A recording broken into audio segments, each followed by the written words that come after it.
അസ്സലാമു അലൈക്കും വറഹ്മത്തുള്ളാഹി തആല വബറകാതുഹു. ഇതിനു മുമ്പ് ഞാനൊരു വീഡിയോ ചെയ്തിട്ടുണ്ടായിരുന്നു. എൻ്റെ ചാനലിൽ തന്നെ ചെയ്തത്. ഞാനിപ്പോൾ രണ്ടാമത്തെ ഒരു വീഡിയോ ചെയ്യാൻ കാരണം നൂറെ ഹബീബ് എന്നൊരു മജ്‌ലിസിനെ കുറിച്ചുള്ളൊരു വിമർശനം കണ്ടു. അതുകൊണ്ടാണ് ഞാനൊരു വീഡിയോ ചെയ്തത്. പിന്നെ ഒരുപാട് വിമർശനങ്ങളാണ് ആ മജ്‌ലിസ് നടത്തുന്ന ആൾക്കാരെക്കുറിച്ചും അതുപോലെ തന്നെ ആറ്റക്കയറ്റങ്ങളെക്കുറിച്ചൊക്കെ സോഷ്യൽ മീഡിയയിലൊക്കെ പറയുന്നു. പിന്നെ വളരെ ഖേദകരമായിട്ടൊരു സംഭവം വെച്ചാൽ നമ്മൾ സോഷ്യൽ മീഡിയയിൽ നിരന്തരം എന്ത് കാര്യങ്ങൾ വന്നാലും അതിനെ വിമർശിക്കുന്നതും അതിനെതിരെ വീഡിയോ ചെയ്യുന്ന ഒരു ഉസ്താദുണ്ട്, അൻസാരി, എന്താ അങ്ങനെ അദ്ദേഹത്തിൻ്റെ പേരെന്തോ. അപ്പോൾ മൂപ്പർക്ക് അറിവുള്ളൊരു പണ്ഡിതനും കൂടിയാണ്. അപ്പം മൂപ്പർ ഒരു ദീൻ പ്രചരിപ്പിക്കേണ്ട ഒരു വ്യക്തിയാണ്. ആ വ്യക്തി തന്നെയാണ് ആറ്റക്കോയത്തങ്ങളെ കുറിച്ചൊക്കെ അദ്ദേഹത്തുമായിട്ട് വീഡിയോസ് കോൾ ചെയ്തു, ഫോൺ സംഭാഷണം റെക്കോർഡ് ചെയ്ത് അത് സോഷ്യൽ മീഡിയയിൽ പ്രചരിപ്പിച്ച് അതുപോലെ തന്നെ ആ തങ്ങളെ ഇസ്സത്ത് സമൂഹത്തിൻ്റെ മുമ്പിൽ വലിച്ച് കീറിയ ഒരവസ്ഥയാണ് കാണുന്നത്. അപ്പം ശരിക്ക് പറഞ്ഞാൽ അത് വളരെ വലിയൊരു തെറ്റാണ്. കാരണം വെച്ചാൽ നമ്മളൊരാളെ വൈബ് അയാൾ ഫോണിൽ സംഭാഷണം ചെയ്ത് സംസാരിച്ചതൊക്കെ അവർ രണ്ടാളും തമ്മിലുള്ള കാര്യങ്ങളാണ്. അത് റെക്കോർഡ് ചെയ്ത് സോഷ്യൽ മീഡിയയിൽ പ്രചരിപ്പിച്ചു കഴിഞ്ഞാൽ തങ്ങളെ പൊരുത്തമില്ലാതെ ആ അൻസാരി എന്ന് പറഞ്ഞ ഉസ്താദ് മരിച്ചു പോയിട്ടുണ്ടെങ്കിൽ അതൊരു ശിക്ഷ അനുഭവിക്കേണ്ടി വരും. അപ്പോൾ നമ്മളൊന്നും പറഞ്ഞു കൊടുക്കേണ്ട ആവശ്യമില്ല, അയാളൊക്കെ വിവരമുള്ള ആളാണ്. പക്ഷെ എന്താ ചെയ്യുക, പണം എങ്ങനെ ഉണ്ടാക്കാമെന്നുള്ള രീതിയാണ് ഇപ്പോൾ എല്ലാവരും നോക്കുന്നത്. അതുമാത്രമല്ല, ഇപ്പോൾ സോഷ്യൽ മീഡിയയിൽ റീച്ച് കിട്ടണമെങ്കിൽ ഉടുത്തയച്ച് തള്ളുന്നവരുണ്ട്. ഉടുത്തയച്ച് നഗ്നത കാണിച്ചിട്ട് അതുപോലെ ഒരുപാട് കോമാളിത്തരം കാണിച്ചിട്ട് സോഷ്യൽ മീഡിയയിൽ റീച്ച് കൂട്ടി അങ്ങനെ പൈസ ഉണ്ടാക്കുന്ന ഒരുപാട് ആൾക്കാരുണ്ട്. പിന്നെ ഞാൻ പറഞ്ഞു വരുന്ന കാരണം വെച്ചാൽ ഈ നൂറെ ഹബീബ് ഈ മജ്‌ലിസ് എനിക്കൊരുപാട് അനുഭവങ്ങളുണ്ടായിട്ട്. കാരണം വെച്ചാൽ എൻ്റെ കൂടെ വർക്ക് ചെയ്യുന്ന ഒരാൾ, ഒരു ബംഗ്ലാദേശുകാരൻ, അവൻ്റെ പാസ്പോർട്ടൊക്കെ നഷ്ടപ്പെട്ടു. അവനൊരു വിസ അടിക്കാൻ പറ്റില്ല, നാട്ടിൽ പോകാനും പറ്റില്ല. അപ്പോൾ ഞാൻ നിരന്തരം ഈ മജ്‌ലിസ് കേൾക്കാറുണ്ട്. അപ്പോൾ ഇവൻ കാണുകയും ചെയ്യും. ഞാൻ പറഞ്ഞത് എനിക്ക് ഭാഷ അറിയുന്നില്ലെങ്കിലും അതിൽ ചൊല്ലുന്നതും സ്വലാത്തായാലും സ്വലാത്തുൽ ഫാത്തിഹയാണ് ചൊല്ലുന്നത്, അത് ചൊല്ലുക. അതുപോലത്തെ യാസീനായാലും ഫാത്തിഹ ആയാലും അത് അവന് ചെയ്തു. അവന് സമയമില്ലാത്തത് അവൻ ഉമ്മാനെ കൊണ്ട് ചൊല്ലിച്ചു. അൽഹംദുലില്ലാഹ്. എന്താ വെച്ചാൽ അവൻ്റെ പാസ്പോർട്ട് എങ്ങനെയല്ല, ഒരു നിമിത്തം പോലെ ഒരു ബംഗ്ലാദേശുകാരൻ തന്നെ അവന് ബംഗ്ലാദേശിലൊരു പാസ്പോർട്ട് ശരിയാക്കി അവനിപ്പോൾ വിസ അടിക്കാൻ കൊടുത്തു. അതുപോലെ തന്നെ നമ്മൾ കുറേ അറബാബ്, നമ്മളിവിടെ മജീക്കാന്ന് പറയില്ലേ, അപ്പം നമ്മളെ മുതലാളിയുടെ ഒരളിയന് സുഖമില്ലാന്ന് വെച്ചാൽ കോമയിലായിരുന്നു. കോമയിൽ ഒരുപാട് ആഴ്ചകൾ കടന്നു. അവസാനം ഡോക്ടർമാർ കൈ വെടിഞ്ഞു, ഇത് നമുക്കൊന്നും ചെയ്യാൻ പറ്റില്ല എന്നുള്ള രീതിയിൽ. ആ സമയത്ത് ഞാൻ മുസ്തഫ തങ്ങളെ വിളിച്ചു. മുസ്തഫ തങ്ങൾ പറഞ്ഞു, 313 സ്വലാത്തുൽ ഫാത്തിഹ ചൊല്ലുക, ദുആ ചെയ്യുക. നമ്മളും ദുആ ചെയ്യുന്നതാണ്. 2 ദിവസം കഴിഞ്ഞില്ല, നല്ല പോസിറ്റീവായിട്ടുള്ള റിസൾട്ടാണ് കിട്ടിയത്. അങ്ങനെ അദ്ദേഹം ഒരുവിധം രോഗശിഫയായിട്ട് നാട്ടിലേക്ക് പോയി. ഇപ്പോൾ ബാക്കിയുള്ള ട്രീറ്റ്മെൻറ്റ് നാട്ടിൽ ചെയ്യുകയാണ്. പിന്നെ ഒന്നാമത്തെ ഒരു ആരോപണം വെച്ചാൽ ആറ്റക്കോയ തങ്ങളല്ല, കള്ളത്തങ്ങളാണ്. അപ്പം ഒരു ട്രെയിനിൽ യാത്ര ചെയ്യുമ്പം കൊടക്കാട് എന്നൊരു സ്ഥലത്തുള്ളൊരാളെ കണ്ടു. എനിക്കപ്പോൾ എന്ന് പറയും തങ്ങളെ കാര്യം ഓർമ്മ. ഞാൻ ആളോട് ചോദിച്ചു, ഇങ്ങനെ തങ്ങളില്ലേ, അത് തങ്ങളാണോ എന്ന് ചോദിച്ചു. അപ്പം പറഞ്ഞു അത് തങ്ങൾ തന്നെയാണ്, ചെറുപ്പം മുതലേ നമുക്കറിയുന്ന അവരെ കുറിച്ച് ചെറുപ്പം. അപ്പോൾ തങ്ങളാണെന്ന് അവരെ നാട്ടുകാർ പറഞ്ഞു. അത് കഴിഞ്ഞിട്ട് ഇപ്പം വലിയൊരു തങ്ങൾ ചെയ്ത തെറ്റെന്ന് വെച്ചാൽ, പിന്നെ വേറൊരു ചങ്ങായിണ്ട്, അത് ഹൈദർ മധൂർ, അവൻ പറയുന്നത് വെച്ചാൽ തങ്ങൾ കർണാടക ജോലി ഗൾഫിൽ പോയിരുന്നു. അതായിപ്പം വലിയൊരു അപരാധം. തങ്ങളെ വെച്ച് ജോലി ചെയ്യേണ്ടെന്നില്ലല്ലോ. പിന്നെ അതുപോലെ തന്നെ ഹൈദർ മധൂർ പറയാണ്, നിങ്ങളെന്തിനാണ് പണം കൊണ്ടുപോയിട്ട് ആടെ കൊടുക്കുന്നത്? നിങ്ങൾക്ക് കാസർഗോഡ് സയദിയിൽ കൊടുക്കാൻ പാടില്ലേ? നന്ദി ദാറുസലാമിൽ കൊടുത്തൂടെ? അവിടെയൊക്കെ റിസീവർമാരുണ്ട്, പൈസ കളക്ട് ചെയ്യാൻ വേണ്ടിയിട്ട് റിസീവർമാരുണ്ട്. ഇവിടെ റിസീവർമാരില്ല, ഡയറക്റ്റാണ് എല്ലാം. നമ്മൾ നിയത്താക്കിയിട്ട് കൊടുക്കുകയാണ് പൈസ. അത് ആ തങ്ങൾ ആ പൈസ അടിച്ചു മാറ്റുകയല്ല. അവരെന്ത് ചെയ്യുന്നുണ്ട്? നറുക്കിട്ടിട്ട് ഉംറക്ക് കൊണ്ടുപോകുന്നുണ്ട്. നറുക്കിട്ട് ഒരാൾക്ക് വെറുതെ ഉംറക്ക് കൊണ്ടുപോകുന്നു. അതുപോലെ തന്നെ കല്യാണം ചെയ്തു കൊടുക്കുക, പിന്നെ പള്ളി ഉണ്ടാക്കി കൊടുക്കുക, പിന്നെ സ്ഥലം, പാവപ്പെട്ടവർക്ക് സ്ഥലം എടുത്തു കൊടുക്കുന്നുണ്ട്, പിന്നെ കിണർ നിർമ്മിച്ചു കൊടുക്കുന്നുണ്ട്. അങ്ങനെ ഒരുപാട് ഒരുപാട് നല്ല കാര്യങ്ങൾ ചെയ്യുന്നുണ്ട്. ആ പൈസ നമ്മൾ കൊടുക്കുന്നത്, നമ്മൾ തുച്ഛമായ പൈസ ആയിരിക്കും കൊടുക്കുന്നത്. ആ പൈസ കൊണ്ട് അടിച്ചു മാറ്റിയിട്ടില്ല അദ്ദേഹം.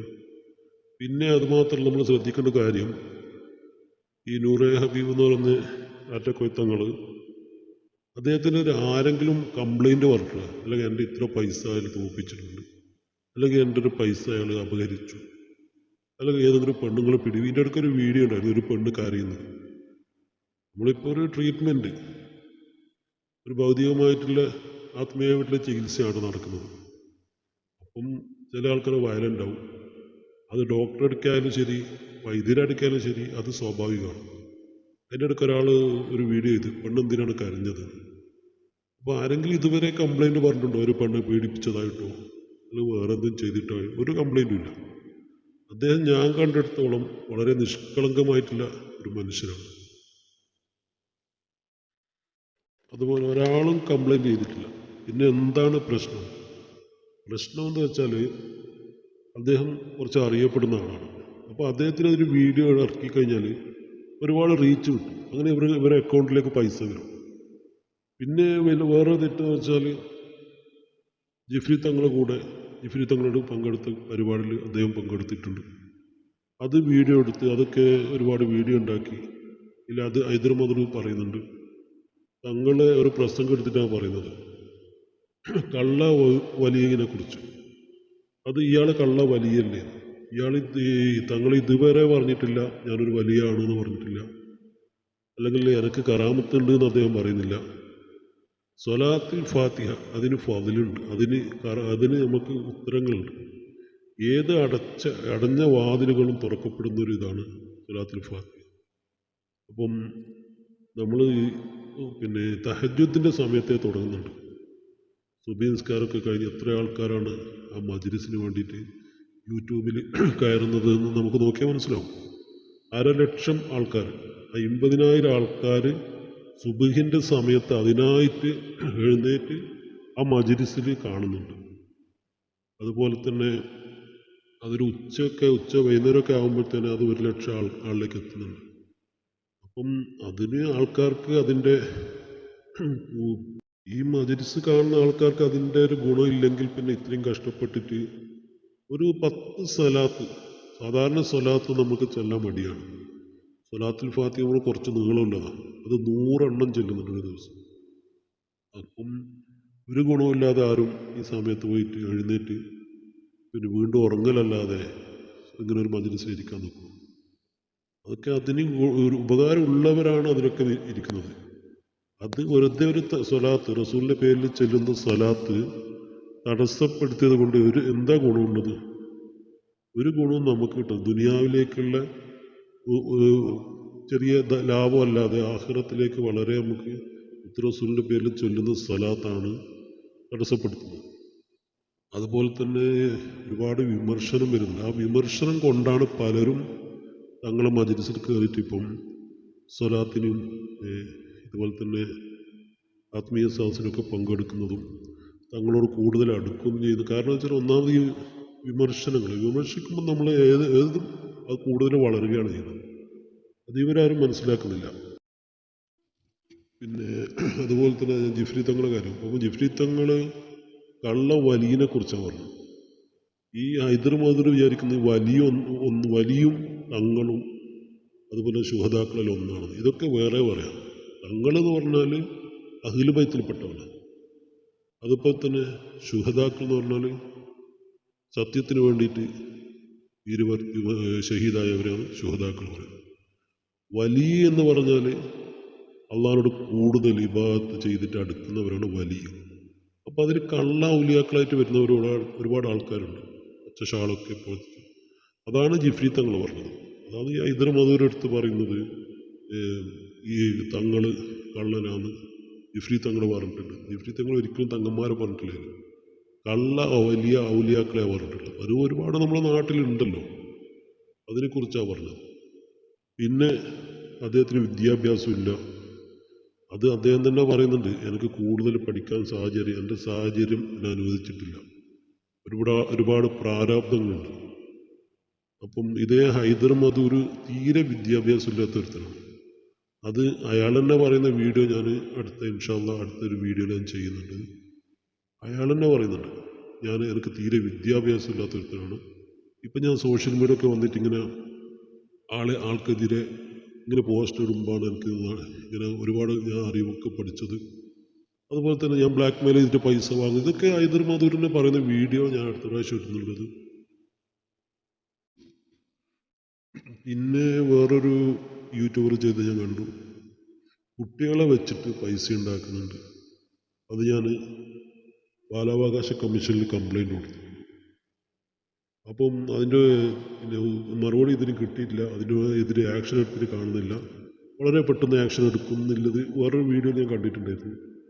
അപ്പോൾ ആ വീഡിയോ ഞാൻ ചോദിക്കുകയാണ്, ചൈൽഡ് ലൈനിൽ എന്തെങ്കിലും അങ്ങനെ കംപ്ലൈൻറ്റ് കൊടുക്കേണ്ട ആവശ്യമില്ല. ഇങ്ങനൊരു സംഭവം അറിഞ്ഞിട്ടുണ്ടെങ്കിൽ അവർ സ്വമേധയാ കേസെടുക്കും, തങ്ങൾക്കെതിരെ നടപടി എടുക്കണം.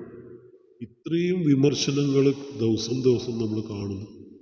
എങ്കിലും തങ്ങളെ മജ്‌ലിസ് രാവിലെയും വൈകുന്നേരവും കൃത്യമായിട്ട് നടക്കുകയാണ്. എന്തുകൊണ്ട് അധികൃതർ, നിയമപാലകർ എന്തുകൊണ്ട് തങ്ങൾക്കെതിരെ ആക്ഷൻ എടുക്കാത്തത്? ആ ഒരു കാര്യം നമ്മൾ മനസ്സിലാക്കിയാൽ മതി. അതിൽ വിമർശകർ ചെയ്യുന്നത് വെച്ചാൽ യൂട്യൂബിൽ ചെയ്യുക.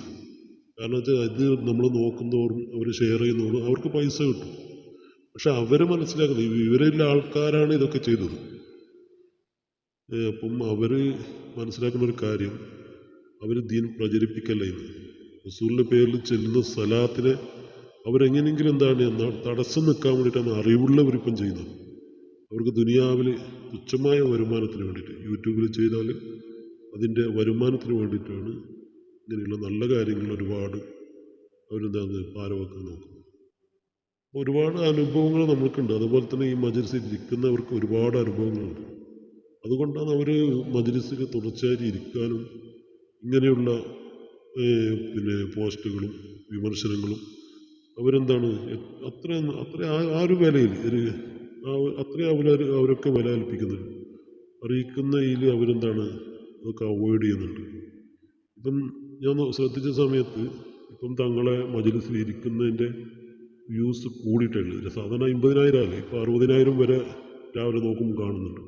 കാരണം ഈ വിമർശകർക്ക് അറിയുന്നില്ല, വിമർശിക്കും തോറും ആൾക്കാർ തങ്ങളെ കൂടുതൽ മനസ്സിലാക്കാനുള്ള കാര്യം. അപ്പം എനിക്ക് പറയാനുള്ള കാരണം വെച്ചാൽ ഇത് ഇന്നല്ലെങ്കിൽ നാളെ നിങ്ങൾ വിമർശിച്ചതും നിങ്ങൾ ഇല്ലാതാക്കാൻ ശ്രമിക്കുന്നതും റസൂലിൻ്റെ പേരിൽ ചെല്ലുന്ന സലാത്താണ്. അതുപോലെ തന്നെ നമ്മുടെ കുടുംബത്തിൽ ആരൊക്കെ മരിച്ചു പോയിട്ടുണ്ട് അവർക്കൊക്കെ രാവിലെ നമ്മൾ ഓതുന്ന ഫാത്തിഹയും അതുപോലെ തന്നെ യാസീനുമാണ്. പിന്നെ വിമർശിക്കുന്നവർ എന്തായാലും തങ്ങളെ കണ്ട് പൊരുത്തപ്പെടിക്കേണ്ട ഒരു കാര്യം, മരിക്കുന്നതിന് മുമ്പ് അത് പൊരുത്തപ്പെടിക്കേണ്ട ഒരു കാര്യമാണ്. കാരണം വെച്ചാൽ നല്ലൊരു കാര്യത്തിനാണ് നിങ്ങൾ തുരങ്കം മുക്കാൻ ശ്രമിക്കുന്നത്.